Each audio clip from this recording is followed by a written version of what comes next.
you? I am great. How are you? I'm good. Welcome back to another Picture Show podcast. I'm Olivia. And I am Madalyne. And we're going to be doing some film reviews. Every week, I will tell Madalyne what we're going to be watching. We'll go watch it, and then we'll come back and give you our full, fresh takes. Hot off the press. Are you ready to find out what movie we're watching this week? You know what? I'm really curious because we left off from our Twilight extravaganza, and I'm very concerned, so I'm ready. We're going to be watching Fight Club. Oh no! I haven't seen Fight Club. Oh, Never right. seen Fight That's Club. The premise of this podcast. Never seen Fight Club. Yeah, okay, Fight Club. I mean, I don't know, like, the full concept of it. I just know, like, the ending, how it, like, I mean, this is our pre before we watch opinions, so I don't want to spoil anything, aka I don't know anything, so I could probably be spoiling this incorrectly, but yeah, I know, like, the basic, like, big reveal or whatever, but other than that, I don't really know anything about the movie. Well, I think that's okay. If you know the twist already going in, it might help you kind of like deconstruct it a little bit more while you're watching it.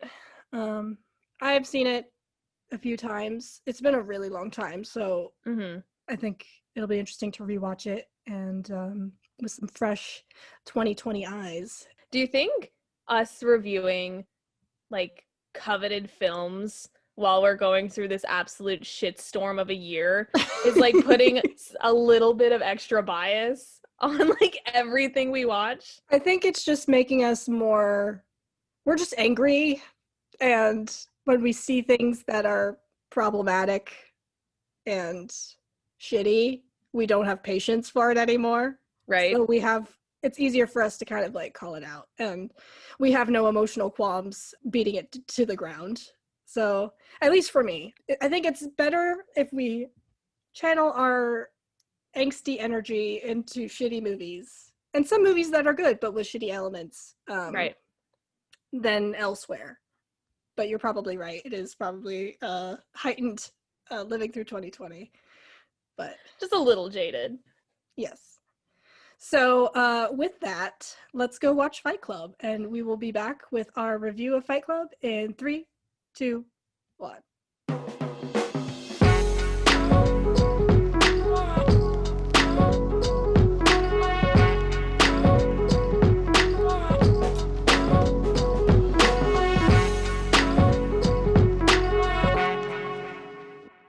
And we're back. We are back. We watched Fight Club. We survived. But unfortunately, we can't talk about it, so this is the end of the episode. Yep. Great work, guys. Great work not talking about Fight Club. Yep. Just kidding. Everyone in that movie talked about Fight Club. Yeah, I think the point of it is to have the rule just to break the rule. Except they were pretty consistent with most of the other rules. The only time they, like, broke the no shirt, no shoes rule was when Bob was in the ring. That's because Bob has bitch tits. Yeah, Meatloaf had a fat suit on and they couldn't work around that. When I first saw Bob, like, when it was like, Bob has bitch tits, I was like, is that Meatloaf? My dad was like, yeah, it is. Yeah, there's a lot of familiar faces in this movie. We've got Flavor of the Week, Jared Leto. I saw him with his, like, bleached eyebrows, and I was like, is that Jared Leto? Most of the movie was me going, is that this person? Nice. Let me give the stats on the movie real fast. Go for it. So Fight Club is a 1999 American film directed by David Fincher, starring Brad Pitt, Edward Norton. He was Brad Pitt, though. Sorry.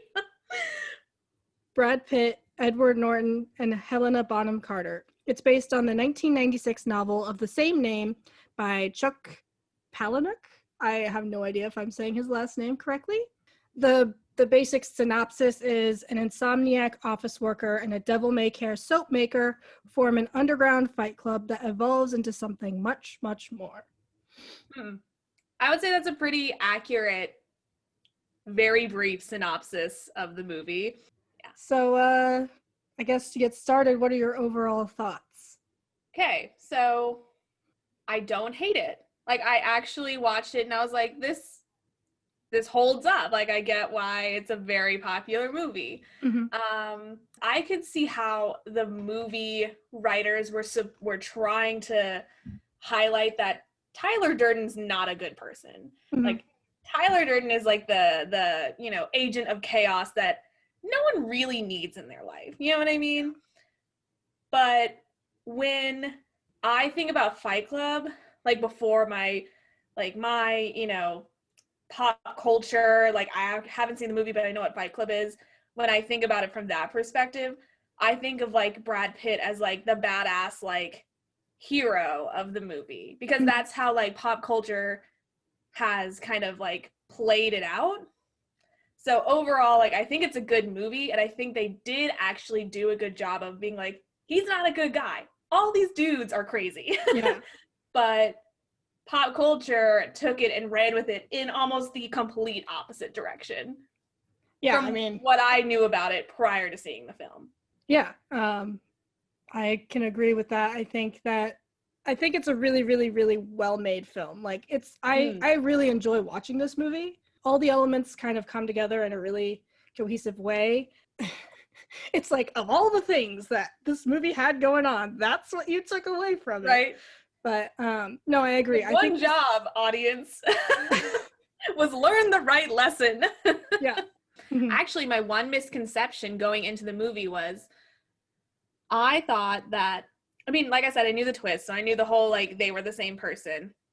But my misconception was that Brad Pitt was the one that introduced Edward Norton to Fight Club. Like, it already existed. And he was like, this is Fight Club. Like, somehow his other personality found this Fight Club and was like, you need this kind of thing.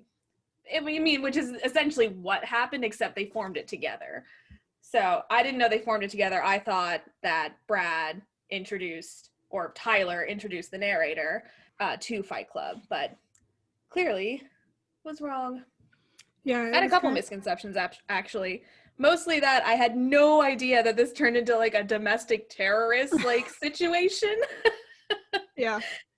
That was wild. That I did not see coming from like, I saw like the cultish like tendencies, but I thought it was going to be something like somebody kills someone and then it turns into this whole like they have to deal with like the cover up and like what, how tight is this group actually, like that kind of thing, which would be like a cool concept for a completely different film if it hasn't already been done, which I am sure it has. But yeah, when it turned into this cult, I was like, oh my god.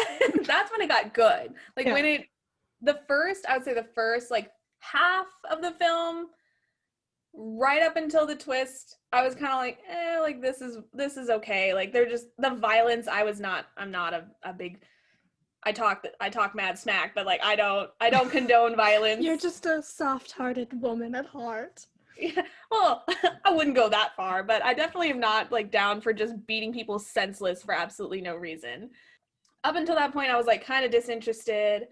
Once they got to like the chemical burn, like weird, assimilation into this sort of like cultish mentality of like anti-consumerism and you are worthless, like everything that you've worked for is meaningless unless you are like, one with your body and soul and your purpose on this planet, which is nothing because you are part of the same compost heap or whatever. Yeah.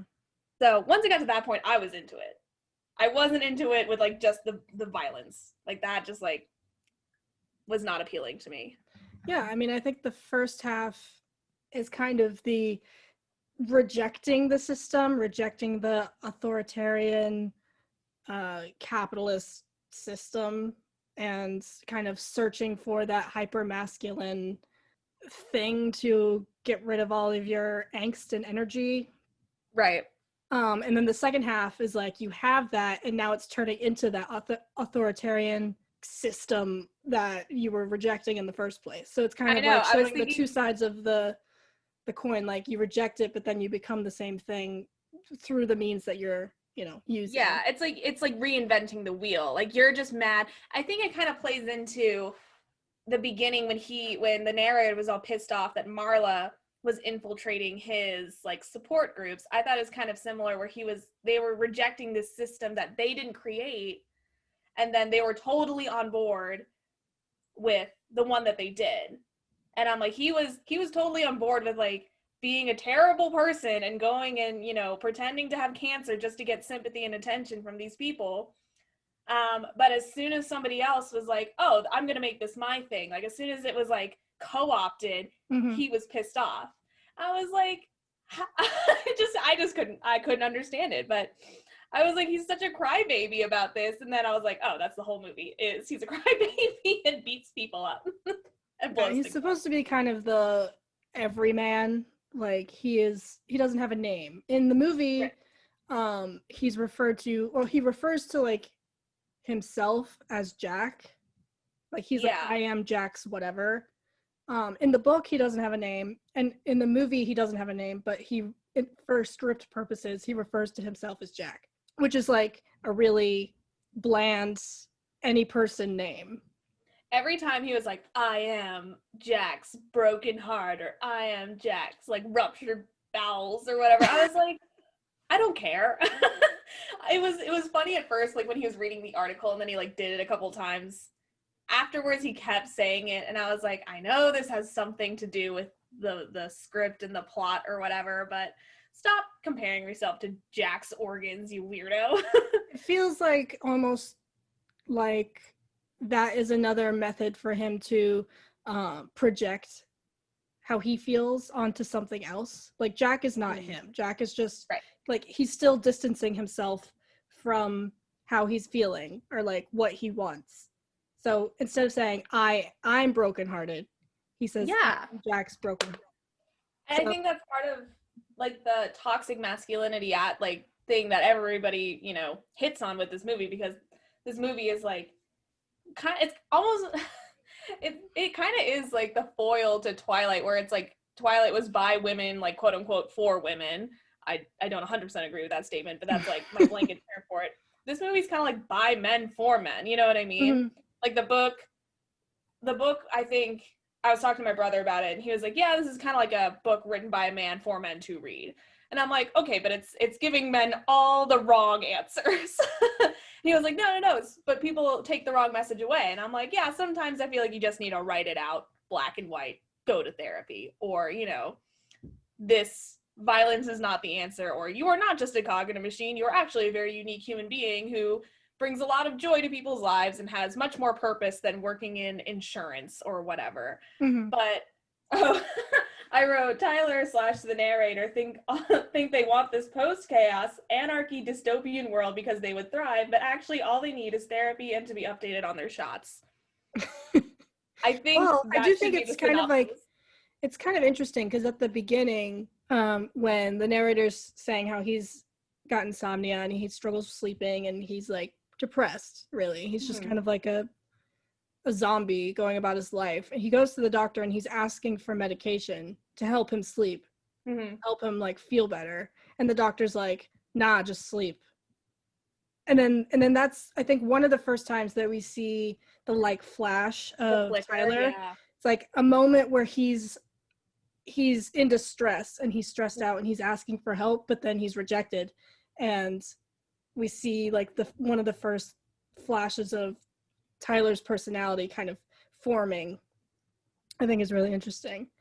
Right. Well, I mean, telling him, it's kind of like telling people with depression, like, oh, just go for a walk, drink some water. Like, I agree that's not helpful, because people obviously have tried that. Obviously Tyler's tried, or narrator has tried to fall asleep and he can't. So I feel like, and also just like kind of, I thought it was kind of funny that the doctor was a man. I was like, most likely a female doctor would have a different approach, because typically women have more of like of an emotional response to like people's needs, as far as like, I am in pain, like this response, I need help. And they would have a more like alternative solution than to just be like, I don't know what your problem is, like you're actually not in pain, go to sleep, and then also go check out these cancer patients, you know what I mean? And I know I'm generalizing, but there is some truth to like that kind of, you know, masculinity versus femininity. I feel like because we're living in like such like a split world between like gender roles and that sort of thing, like women have absorbed that sort of like emotional support role. So if a female doctor had come in and been like, what's your problem? He's like, I can't sleep, I'm in pain. I feel like it would have been a higher chance that she would have prescribed him with something or referred him to a therapist, kind of thing. With that said, what do you think the movie's trying to say about masculinity? I feel a lot of things about this movie and masculinity. I feel like when Tyler had that whole rant about like there's no war, like we didn't go through a great war, we didn't go through a great depression, like our war is within ourselves, our depression is like our existence, like that sort of like rant. I really did not jive with what he was saying, you know what I mean? Like I think I understand life differently, but I feel like men throughout like history have like hyped up masculinity to be like, you are constantly destined for something great. And then if you find out, like Tyler said, that you're not destined for something great, like you crash and burn. Like there's almost no alternative. You know what I mean? Mm-hmm. People don't have to like suffer completely and be broken down to like their very like core soul in order to like live a fulfilled life. You know what I mean? I feel like the movie's saying that like masculinity is like suffering in order to like have that fulfillment. Do you think that the movie's trying to critique that kind of idea of masculinity? I'll give you my thoughts. Because like I know that Tyler is supposed to be like not correct. And the movie kind of makes it clear that like Tyler's the bad guy ultimately. Right. But initially he is everything that the narrator character wants to be and feels like he should be when he's lacking. Like he feels like he's lacking in, you know, looks, he's lacking in just overall thought on life. And Tyler is the epitome of the masculine man that he wants to be. And they go into this fight club, or they start this fight club where they're exerting all this masculine energy. And we can talk about like the kind of heterosexual versus homosexual tones going on and throughout this movie. But ultimately that avenue of exerting your masculinity, like the dangers that come with that. And I do think that the movie tries to critique that idea of masculinity a little bit. But ultimately, I think the director and the author were kind of saying like, you need to find a medium between being the narrator character, everyman, and Tyler, with the chaos and the almost fascist outlook on life. Right. No, I agree with that. I don't agree with. I don't think you need to I don't think you need to be in the middle, because I don't know how productive being in the middle of being fascist and being just like. Well, I don't necessarily think it's like being in the middle of like that heavy extreme, which is Tyler Durden. But I think like he's obviously like just like a heightened, like he's a Chad. Yeah, absolutely. Like he's a bold, like they like circled him, underlined him in bold. Like he is like the craziest example they could think of like a toxic man, a toxic masculine man. Yeah, you also have to keep in mind that this is all like the delusions of a mentally ill man. So right, as the directors and the writer and everybody's trying to point out, this guy is not healthy, this guy is not a good person. Tyler Durden I'm referring to. Neither is Edward Norton, neither is the narrator. He's clearly very unstable. He's very unreliable too. Exactly. So all the accounts of this character could be, you know, misconstrued, but I think what I'm trying to say is that, you know, he created this like hyper masculine, hyper toxic person. I feel like it shouldn't be like finding the medium between that hyper masculine man and like a wet sock. I think it really should be like, you know, yeah, there are more like Debbie Downer average dudes out there, and there are more like Chads on the planet who have no regard for anyone else. They are a manly man, like the world is their oyster. I feel like if you can kind of like just find who you are, find your niche, like without hurting anyone. I think the main point of this is like they were doing this to like, I don't know, get themselves off. They didn't give a fuck about anybody else. Yeah, they were like blowing up buildings when nobody was in there, and they were trying to like get people on the inside of these organizations, so like no one was around when the buildings blew up. But that was almost to just, I feel like on my part, that was just to avoid accountability. Yeah. That wasn't like, I care about human life. This was, we don't want casualties because we don't want the traces to be brought back to our Project Mayhem organization. So I feel like if you find that niche, like if you find who you are and who you are is decent, enjoys life, and doesn't hurt anybody while doing it, that is where you should be content. And like, no, you're not going to go out and like be incredible and be like remembered in history books. I'm not going to be, I'm okay with that. I think the people that were drawn to this organization, like the broken, like dying people, the people who like lost all hope, like they kind of wanted like something big to go out on. Mm-hmm. And that's what Fight Club like preyed on, Project Mayhem preyed on, were like these broken people who thought that because they didn't do anything great, their existence was meaningless. Yeah, I mean, I think that's why I compare it to fascism, because it was like pretty much a death cult. Like at the end, what it turned into was these people, these everymen, who ultimately, I don't think they cared about the end goal, because I don't think they understood what the end goal was. Only Tyler understood what the end goal was. Yeah. They were just content to be a part of something because they were all in on the joke or in on the plan. You know, they all felt like they were part of something bigger than themselves and ultimately didn't care what the goal of Project Mayhem was, and turned into this like fascist group, authoritarian group that was content on destroying property and being like, fuck the pigs, but then they were also the cops. So like, there's so many contradictions going on within this group. Don't talk about Fight Club, but talk about Fight Club, wink, wink, to help us grow. Because they were everywhere at the end of the movie. They were all over the country, essentially. Yeah. And I think the other thing I thought was interesting, again, like the anti-consumerism part of it, where it's like, you're stupid for like, buying shit from IKEA. You're buying shit you don't need. And I'm like, yeah, like I kind of see where that point can be made, but like everything in this movie, it was taken too far. Like, I think there is value in saying like, hey, all these worldly possessions you have will be gone. Like, there is like an expiration on your time on planet Earth. But I think the point should be like, will you be happy with who you are without all this shit and not a domestic terrorist? You know what I mean? Like, you don't have to. If your apartment burns down, essentially you don't have to choose to become a domestic terrorist to make up for it. But I think, I don't know if this is like a theme or whatever, because like, I don't know terms, but I think it was interesting to see how like, it was almost like anybody could be in that position kind of thing. Like anybody could be Tyler Durden. Mm-hmm. Just how they like made the movie seem. Like anybody could be brought to that breaking point.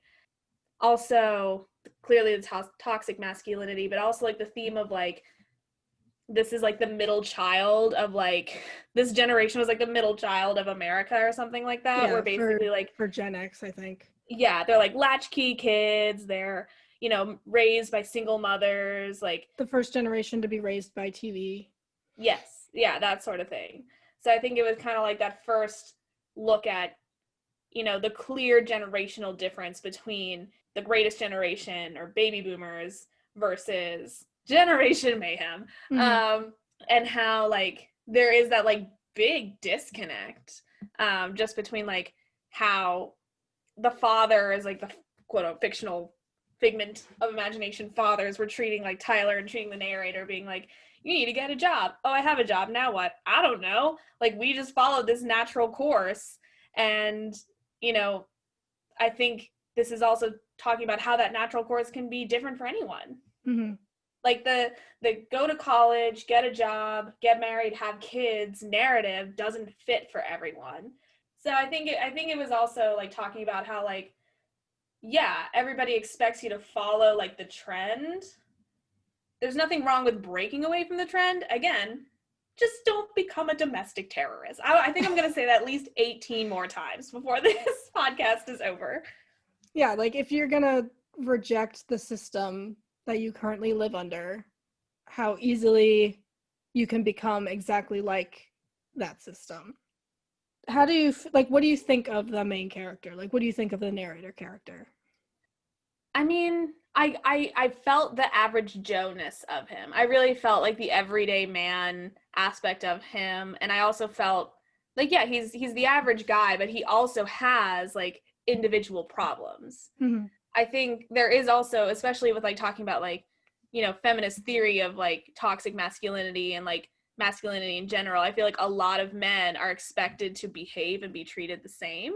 Mm-hmm. I mean, there's generalizations across the board in any, subgroup, but I think for men especially, it's like you're a man. Like these are manly things. These are gender roles. And, with, women, there might be more, like a little bit more flexibility as far as like in the modern day, like as far as like identity and that sort of thing. Like women can wear like dresses or pants to work now. Like guys, it's like pants and a tie. You know what I mean? Like he got called out for not wearing a tie to work. Like he had to wear this specific uniform, even if it's not officially labeled a uniform. Yeah. And I'm not trying to be like, oh, men are so oppressed. Like that's not what I'm saying. But what I'm trying to point out is like there is some sort of like conformity that exists within like the the male community that can be like elbowed out a little bit, but I think when he broke out hard. Like he didn't know he didn't know where the soft landing was. He just went straight into the fire, Mm-hmm. I So have a quote. Sorry to interrupt you. I have a quote no, from the director that kind of ties into that idea. He said, "We're designed to be hunters, and we're in a society of shopping. There's nothing to kill anymore. There's nothing to fight, nothing to overcome, nothing to explore. In that societal emasculation, this everyman, the narrator, is created."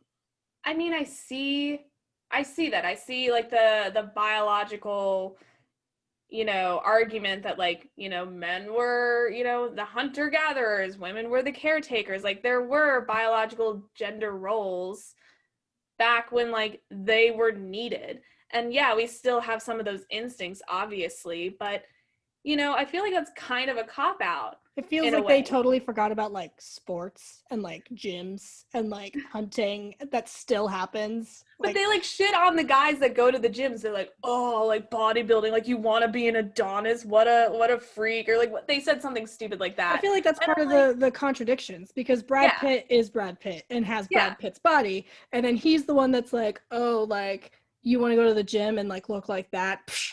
Yeah, it's like it's kind of funny. It just like feeds into this constant contradiction that is Tyler. And also, I mean, like, yeah, I'm sure sports aren't for everybody, but in this day and age, there are a million different things you could do that can fulfill your need to like create or explore or do whatever.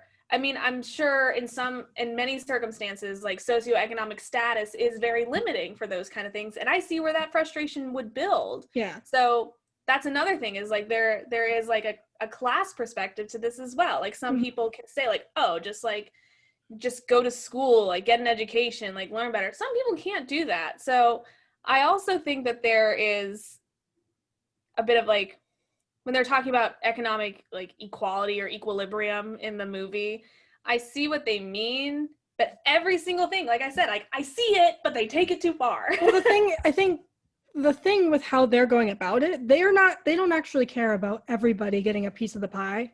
They only care about the people who are in their club getting a piece of the pie. Like they're only worried about themselves and like the people in the club, in the fight club, in Project Mayhem getting a piece of the pie. They're not looking out for every man, everybody, all like women, everybody. Right. How you go about, fixing the problems that you have with society. Like, are you looking out for yourself and everybody else? Are you trying to actually fix society? Or are you just like playing into something that makes you feel a certain way? Which I think this is just, I mean, we talked about Hamilton before. This is very similar to like the founding fathers being like, this shit's not fair. We need to fight for our freedom.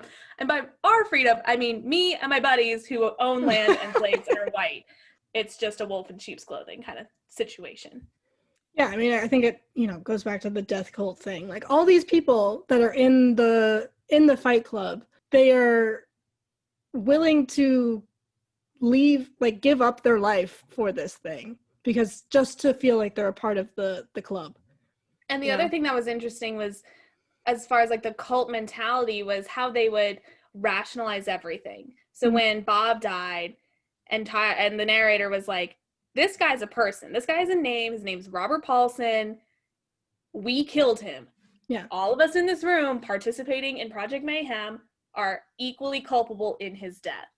Well, technically that's not true. Tyler was the one that like orchestrated everything. Like they all got involved, but he's like, we all killed him.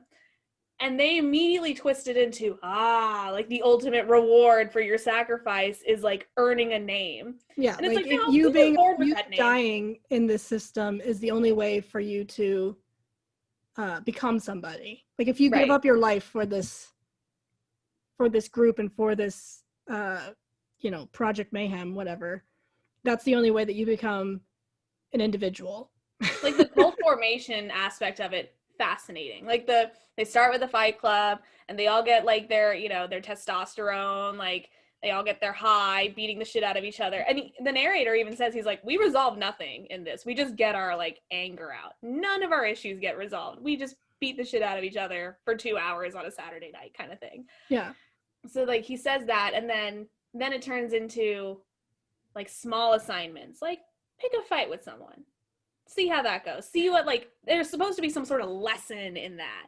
At the point in the movie where that starts to happen is immediately after Tyler fights the Lou guy, the like guy who owns the that they're fighting in. It's the first time that he confronts or fights authority, like a person with authority. And once he does that and gets his way, that's when things escalate and he starts to give out the first Project Mayhem assignments. And and the one thing I said about Lou was, first of all, his bodyguard was useless.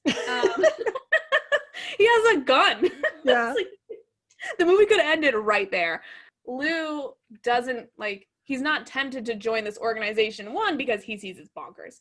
But I wrote that, I was like, he doesn't join because he clearly has other outlets and ambitions. Like, he is part of, he's part of, like, the mainstream, like, hierarchy, authority position. But he's not every man. Like, he is their, like, enemy, essentially. So I see... Yeah, I mean, if we're looking that at it turns from into the breaking point, like a capitalist critique perspective, he is a capitalist, and them fighting him is against his interest, and him joining them is against his interest. He already owns capital, right? So he's not going to give that up to fight with these people, who are only fighting to feel something because they lack. You know what I mean? Yeah. I think one of my favorite sequences in the whole movie is when they're like, their first assignment is to just start a fight with like random people. Yes. It's just like a montage of all these people like just trying to agitate people, and the one is, I think it's Meatloaf. He's chasing the guy on the bike. No, I don't know, maybe I'm mixing up who's in what scene, but the guy who has a hose and he just starts like spraying Buster from Arrested Development, and he's like, stop, don't do that. And then he like pushes him back, and then he like comes after him a little bit and he's like, no, I'm sorry, and he like runs away. That whole montage just cracks me up. Yeah, that's a good one. My favorite part was like right before the boss comes in with the paper with all the rules, and he's like writing this haiku. He's sending it to all his coworkers. I always think so, like, I don't want to say meta, but I always think so, like, literal. Like, imagine being like some girl in accounting and like, oh, Jack Smith from Recall department send me a haiku, and it's about how bees are like gonna kill the queen or something, like their queen, and I'm like, what the fuck is that? So I just thought that was hilarious. That was my favorite scene. But I liked the chaos like montage because they're just doing such stupid shit. They're like wiping the tapes at Blockbuster, and turning the spike strips around on parking garages. That was just mean. Yeah. That none of them served a purpose, but the spike strip one, like, was just plain mean-spirited. The one part that I didn't really care for was like the travel scene where he was like, you wake up in a different city, and I mean that adds to like the context of like why he's always so exhausted, like confused. It also like adds to like this is how he got from city to city and spread Fight Club all over the place. And also this movie's very pre-9/11. I'm assuming that this man, his legal name is not Tyler Durden. That's my assumption. Otherwise, he would be like, hey, you have the same name as me. Unless that's part of the delusion that he didn't realize. Yeah, it's 1999. Yeah, so this is 3 years before 9/11, or 2 years before 9/11. Wow. Math. Is 2 years before 9/11. So like the fact that there's just so many like clues to like, not clues, but like so many indicators that this is like not the world that we live in. Yeah, exactly. Because like the travel vouchers have Tyler Durden on them. I'm like, TSA would be on your ass like in an instant if you tried to come in like with your driver's license saying like Jack Smith and your ticket says Tyler Durden. Yeah. So, but anyway, that was just funny to me. I was like, wow, this movie is definitely in the 90s. But with that said, sorry. No, go ahead. You know the scene where he's talking to his boss, like brings the Fight Club rules to him that he found in the photocopier, and then he gets up and starts ranting about how like he's gonna take a gun and like come in here and shoot anybody that I know exactly what you're gonna say. From a 2020 lens, there's a lot of stuff that's gone down between 1999 and 2020 that would make that scene super uncomfortable. But when this film was released, it was before Columbine. So initially that scene was like received as comical. So a lot of the audiences watching it reacted and laughed and like really liked that scene because, it was the everyman standing up to his boss. And, we know that he's not actually going to get a gun and come in and shoot a bunch of innocent people.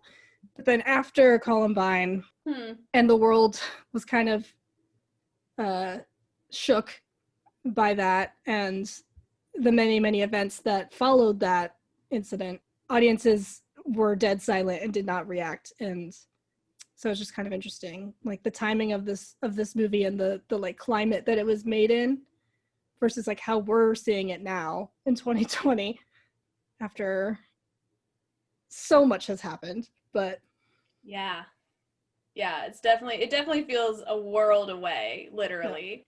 I mean, people call anything that happened before, 2001, they call it the pre-9/11 era. And I mean, our parents would probably mention all the time, like, oh, like back before 9/11, you could walk right up to the gate and, say goodbye to people or whatever. Like security was very minimal. Like you kept your shoes on the whole time. Yeah. A belt? What's that? Keep it on your pants, sir. That sort of thing. So, I mean, yeah, that is definitely something to consider. I think it's interesting that of all the characters who are part of Project Mayhem, Bob is the one that ends up dying. Because I think that there's something to be said about Bob having literal tits, and what that means for his character and what the movie is trying to say. So essentially, the entire movie is told from the perspective of Tyler and the narrator, both of whom are very, very unreliable. Everything is presented to us through Tyler's lens to basically make the narrator and Tyler the protagonists, so that everything that everybody else does is like the blame is not on Tyler, and like ultimately he's the hero. But my point was, back to Bob, one of the only men in this Fight Club that doesn't fit the normal ideal male figure. He's heavyweight, he's got boobs, he is kind of, I don't want to say androgynous, but he doesn't fit the like stereotypical masculine figure physically or emotionally. When they're going through the whole hazing process, you know, you don't fit this, you don't fit this, you don't fit this. And Tyler says, no, you can't be in this, you're too fat and old. But then the narrator turns around and is like, no, you're fine, you can stay, because he has an emotional connection with him. Yeah. And then ultimately he's the only one that dies. He's like sacrificed for the good of the, for the, you know, the cause. Right. Yeah, I agree with that. And I also think, like, to go back to the very beginning, it's ironic that his first support group that he goes to is a support group for men who have testicular cancer and most of them probably have had their testicles removed. Mm-hmm. So I thought I noticed that right away when the doctor was like, go to the testicular cancer support group and you'll see what real pain is. Like, the doctor, that's kind of like a double meaning to that, where it's like, these men are in pain because like they're going through cancer and they're dying. But he also means like they lost their balls, like they're going through pain because like they've lost like one of their like like mantles of manhood. Yeah. One of their literal symbols of manhood is their genitalia, in this instance. And if they go against Project Mayhem, they lose their balls. Yeah, exactly. I didn't even think about that. If they try to stop Tyler's plan, even if the narrator himself tries to go against his own plan, he will lose his manhood because he's not man enough to go through with domestic terrorism. What did you think of the twist? Like, just as a you know, element of the story, how effective do you think it was? I think the lead up was very good, because when he was running around looking for Tyler, like across the country, and when he walked into the room, okay, so back up even before that, when he went into the room with the beers after they had like painted the smiley face on the side of the building and like set shit on fire, and they're all celebrating, he's like, what the fuck did you do? And they all think it's hilarious, and he's like, no, seriously.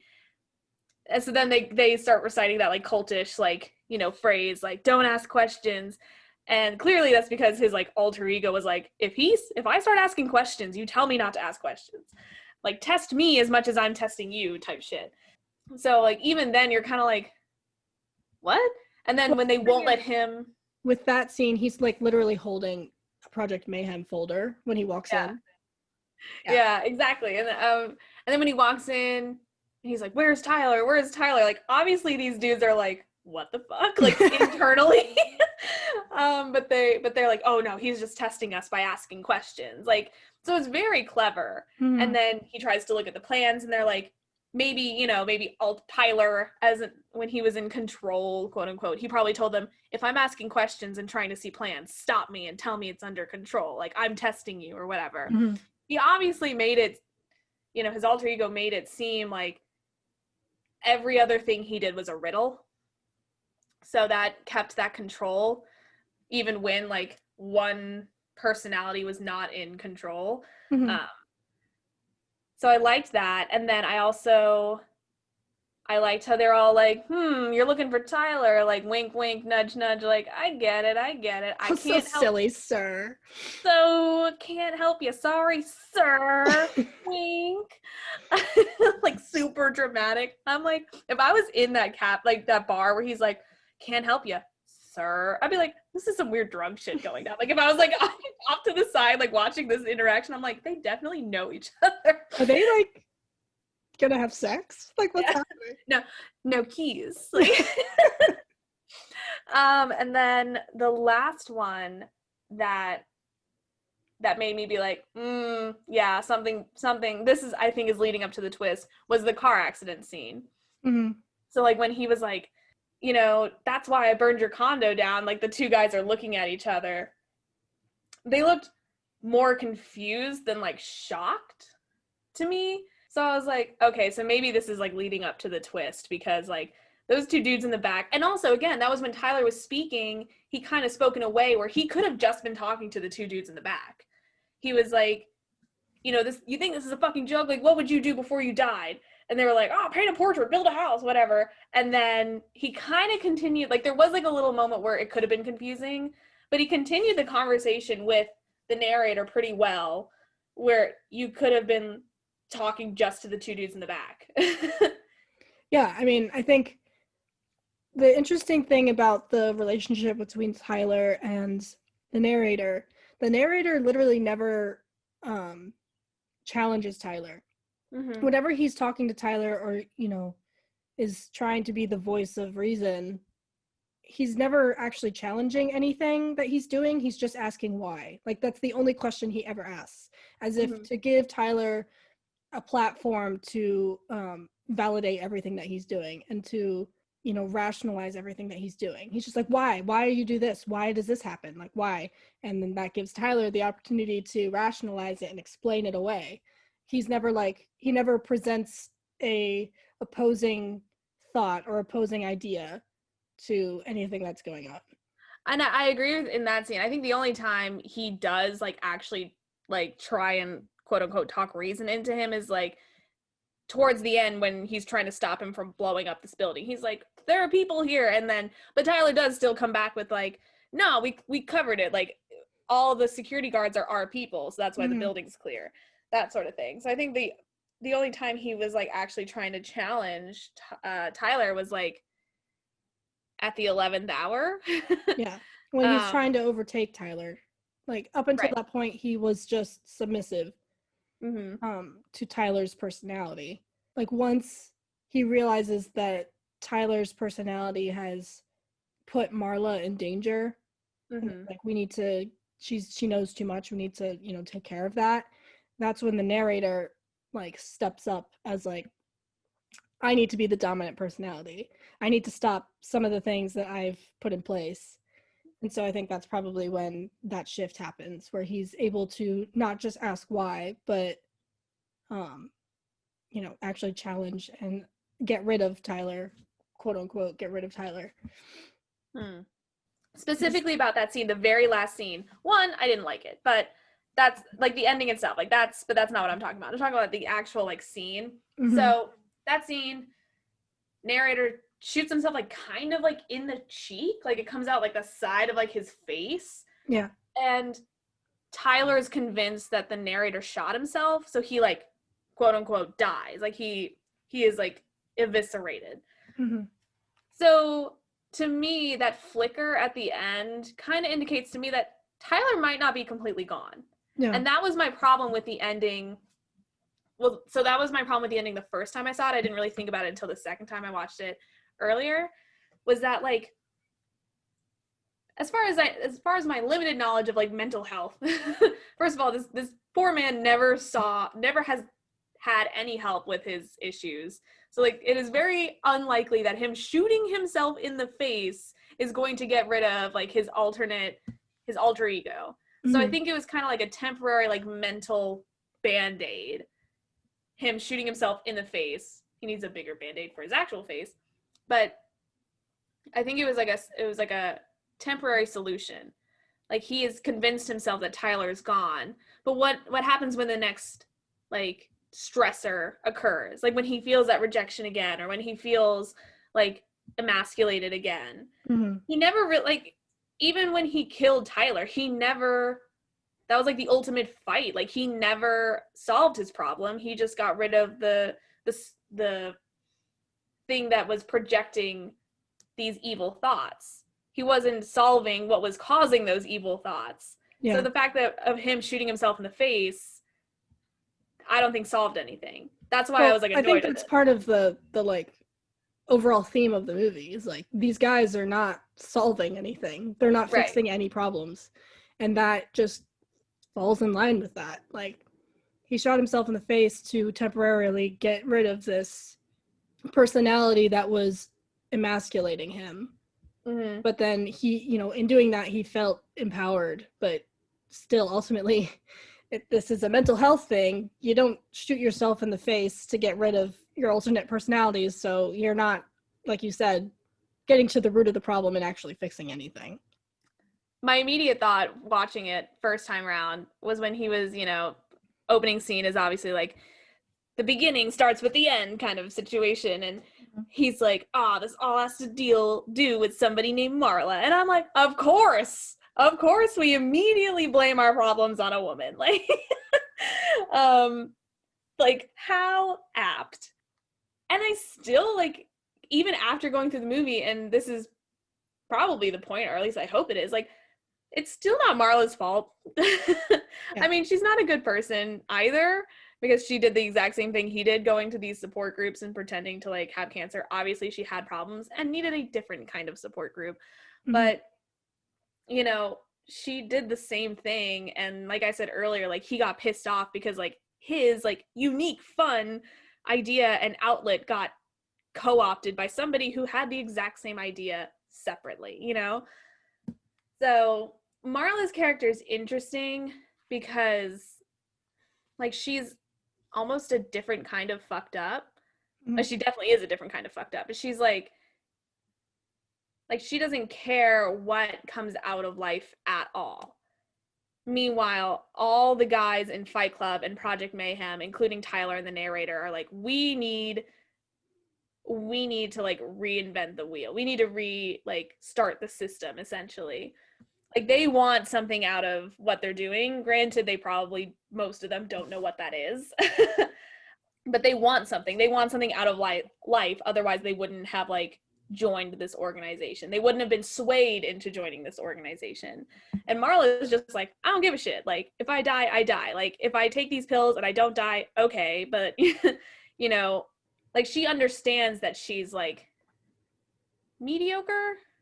You know, like, she understands that, like, she's not, like, special. She's not, like, some star child that has, like, a great destiny ahead of her. So she kind of, like, that's why I think she infuriates the narrator so much, like, in the beginning, is, like, she, like, doesn't give a shit. She's like, we can do this one way or the other. Like, I don't give a fuck. And, like, for some reason, that just pisses him off to no end. It's almost like they are the same. Like, he sees them as the same. The, like, role of women in this movie is really interesting because it's pretty much just Marla and Chloe, the lady at the beginning who was dying and just wanted to have sex one more time.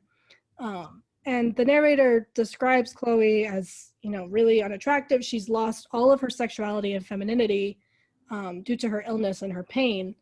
And Marla is never really portrayed as attractive except for, like, maybe one or two very short shots of her while she's in his cave, like his, like, consciousness, or subconsciousness, because she's the only person that's in there. She's the only one that has become that intimate with him because they're on the same playing field. But otherwise, she's portrayed as very unattractive, and the narrator, like, hates her and doesn't do with her. It's only Tyler that has sex with her and gets to enjoy the pleasure of sex. Otherwise, it's like, no, you have to say no to pleasure, no to sex, no to women and things that make you feel good. You have to only accept pain in order to fully be, like, a part of this project. Yeah, like, fully ascend into this world. So one more thing I wanted to talk about before we close out was the kind of, like, homoerotic, like, the suppression of being gay or queer or whatever in this movie, like, that kind of tone that you get. I don't think you get that the first time you watch it, but I've seen this a few times and I've talked to a few people about this movie, and that has been brought to my attention. And, like, when I rewatched it this time, I could see it a little bit easier, because the author of the book is openly gay, and the narrator himself, like I said earlier, despises any sort of femininity that comes in his path, I guess. Like, he doesn't want to have sex with Marla. He pretty much thinks she's disgusting and, like, says so multiple times. Makes fun of Chloe and her desire to have sex, and pretty much only enjoys her suffering more than anything else. He makes fun of Bob too. Like, Bob has bitch tits. First of all, hate the phrase bitch tits. Never say that again, society. But he can be more vulnerable with with Bob. Like he's able to open himself up, and he's more comfortable being vulnerable when he's with a man. And he gets jealous of Jared Leto's character when Tyler, quote unquote, gives him attention. And so he destroys his face, pretty much. Like, he's the pretty boy, and he gets jealous and has to beat him up. Yeah. And, you know, I noticed that the second time around. I was like, why the fuck did he beat the shit out of Jared Leto the first time I watched it? And then the second time, like, that was more prominent, where I was like, oh, he's, like, a little jealous. And I think also, like, Jared Leto had, like, spoken up a couple times, like, prior to that. Just instances like that. And then, you know, the visual and, like, the narrator describing being a part of the Fight Club and, like, fighting with each other, and, like, the closeness, and, like, the only sounds that you can hear are, like, the thapping of skin on skin over the like shouts, and, like, he gets off on that, and, like, the, you know, being around the peak male physical form and all these things. Tyler has sex with Marla, the narrator doesn't. All that stuff. Do you have any thoughts on? I mean, if anything, if there is, like, an intentional homoerotic like theme, like sub theme, I see it. Maybe that's part of, like, why he's so frustrated, is, like, he might, like, the narrator might be gay, he might be, like, deep in the closet, doesn't even realize it. And, like, that can be, like, part of his, like, aggression, and part of, like, why he doesn't feel like he, you know, belongs anywhere, or, like, belongs, like, in the, you know, mediocre world that he lives in, is because he's, like, he might be subtly living a lie he doesn't even realize he's living, kind of deal. And maybe Tyler is kind of like a representation of, like, the hyper masculine manly man, and, you know, at first they get along great, and he's like, oh, this guy is awesome, like, he's everything I, like, would want to be. And then the more he, like, you know, interacts with this, like, hyper masculine, like, cis white man, straight white man, he kind of balks at some of, like, the ideologies that he's preaching, even though they're his own ideologies. Like, it's just, like, an alternate, you know, side of him that is, you know, at war with himself, kind of thing. So it could be you know, a narrative on, you know, the struggle of, like, coming to terms with, like, your true self as well. I mean, I think it ties into the critique of, like, what masculinity is. Right. Like, you can be gay and be masculine. Like, being attracted to men doesn't mean you're not a man. Right. You know? I think that's part of it. I think maybe it's just, you know, the struggle of being in the closet and feeling like you have to suppress that part of you. Because, like, the narrator is the one physically having sex with Marla, but it's his alter ego, Tyler, the one that is masculine and, like, the perfect masculine form that is projected to be doing it. And even when you get that cutscene of when he's talking to Tyler and the twist is about to happen, where it's like, we're the same person. Even the cutscene where it shows him, like, having sex with her, like, obviously he's not there. That's probably why his face is like that. But he also just looks kind of, like, disinterested. And that could be part of, like, Tyler's personality being in charge. But it could also be, you know, he's not actually into that. It is Tyler's personality that's, like, you know, making this happen. Interesting. I mean, I didn't think about that going in, but, like, when you bring it up, you know, you can make those connections. I don't think it's, like, a complete, you know, fantasy or complete conspiracy theory to say, oh, there's some homoerotic elements to it. Absolutely. I'm gonna pause for a second, kind of rewind. I want to talk about the author's initial inspiration to write the book, which I think is interesting.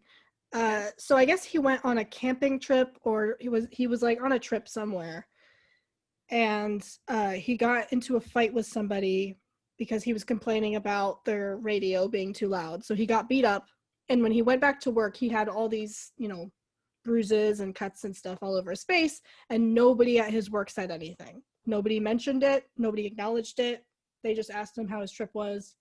But the fact that he got the shit beat out of him and looked like a bloody mess coming into work and nobody acknowledged it was the inspiration for at least part of this book. Right. Well, it's funny you say that, because when the movie was over, I asked my brother and my dad, I was like, so my brother had never seen the movie either, but my dad had. So I asked my dad, I was like, so why do you like this movie? And he was like, I kind of relate to like the fighting part. Obviously, my dad's not like into domestic terrorism. My dad is very much against bad, evil things like that. But he was like, yeah, we would do a similar thing, like as boys. And they would like put little socks on and like beat each other up. And I'm like, why would you do that? I'm like, I would never think of having a good time beating up my friends. You know what I mean? Mm-hmm. And I mean, he honestly didn't really have an answer. He was just kind of like, yeah, it was just fun. And that was it.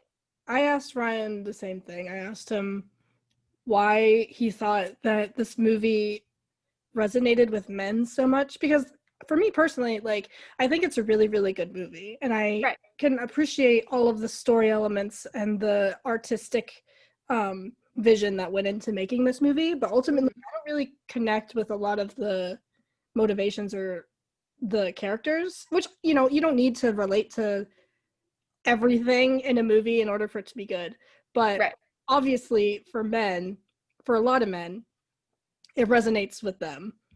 So I asked Ryan, like, why do you think guys love it so much or are attracted to it so much? And he said kind of the same thing, but he also said, just going back to the everyman feeling like you're living a monotonous life, and having that outlet to make yourself feel like powerful in some way over a life that you might feel like you're powerless in. Tyler Durden as a character obviously is the bad guy at the end of the day, but he is still the epitome of like the ideal masculine figure. And obviously we said at the beginning of this, like, that's what a lot of guys take away from this movie. That's what like pop culture kind of puts out there, is Brad Pitt's a badass in this movie, so like go watch it. And they totally ignore all of the other critiques or like what the movie's trying to say about that kind of masculinity. I think that's like one of the things I like about this movie, is like you can watch it over and over again and there's always something new that you can get out of it. It's not a one and done, and I think it's intentionally made that way. Yeah. And there's a lot going on, even though the premise of the movie makes it sound like it's just about guys beating each other up. It's like, no, there's a lot of different things trying to be talked about in this movie. One fun fact about this movie is that there is a Starbucks cup in every shot. Oh, really? It's like supposed to be kind of a fun game that you play while watching it. It's like, can you see where the Starbucks cups are? It's kind of like, you're a part of this corporate world, and no matter how hard you try to reject it or make your own system, it's still part of your life, and it's, always gonna be there. Yeah, constant reminder of like consumerism, even though you're trying to fight against it. Yeah. So are you happy that I made you watch it? Yeah, I mean, like I said before, I was just so resistant to movies. I'm like, it can't be that good, or like, I don't have time for like stupid movies about boys beating each other up. But yeah, I had a lot of misconceptions about the movie going in, and I am glad I watched it. It set the record straight for sure, and it also is more than just dudes being bros and, tackling each other shirtless. A lot more to think about than all that good stuff. There were more rules to Fight Club than I originally expected. when he got past like rule 3, I was like, oh, we're still going. But in general, like, it's a good movie, but I wish people talked about it more. I mean, it's kind of like, it's an older movie now, so people talk about it less often. But I wish when it was released in 1999 that people had addressed like the actual points of this movie and not like the hyper masculinity, like, Tyler Durden rocks, like, let's be more like him and be like super ripped and, make, crazy ass decisions and just be, and try and hope that our charisma and like, confidence pull it off, because that's what a lot of dudes are like now and probably were back then, is like, they think that I know plenty of guys that think that they're like charisma and like charm and also like the social situation that they're in can like cover for the fact that they're saying like really offensive things or like doing really offensive things. And that's not just men, like there are, women and like other people out there who do the same thing. Like they rely on some sort of like dominant personality trait to like get out of being like a complete dick. Mm-hmm. I'm starting to see through all y'all's bullshit. But good movie, well made, cast was fantastic. I loved Helena Bonham Carter's, her performance, and also her accent was great compared to hello. Like, I was watching it and I was like, don't ruin this for me, Helena. Like, we're doing so great. No, I thought she was great. Even Meatloaf's performance, like, he just did such a good job being like this, like, he was dopey, unrecognizable to me, so but yeah, no, I thought it was a really good movie. Is it my favorite movie, and is it a movie that I'm going to make my phone background like some guys I know? No, but I would watch it again. Like, I would go back, maybe not immediately, but if somebody brought it up like a couple months or like a year from now, like, hey, you want to watch Fight Club? I wouldn't say no. I'd watch it again, and I would probably look for the Starbucks cups. That's probably what I'd end up doing. Yeah. But no, I liked it, and I understood to a degree its message. Like I said, I just wish that the actual message got across and not like the surface level takeaway of like, Brad Pitt's super hot, he got like, mad pussy and started like this awesome bro group. Like, that's not what happened. Yeah. So it lives up to the hype. Yeah, I would say so. Cool. Yeah.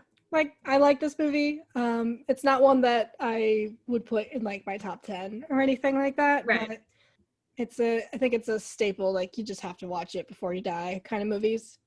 Because it's just so ingrained in like pop culture and the entertainment sphere, I guess. So yeah. I'm glad that you've seen it, and now we can reference it together, I guess. No, I could just, yeah. And it is very quotable, for sure. Absolutely. All right. Well, I think that wraps up our review of Fight Club, unless you have any other thoughts. I do not. I'm thoughtless. All right. Cool. All right. Then I will see you next time. Yay! See ya! Bye.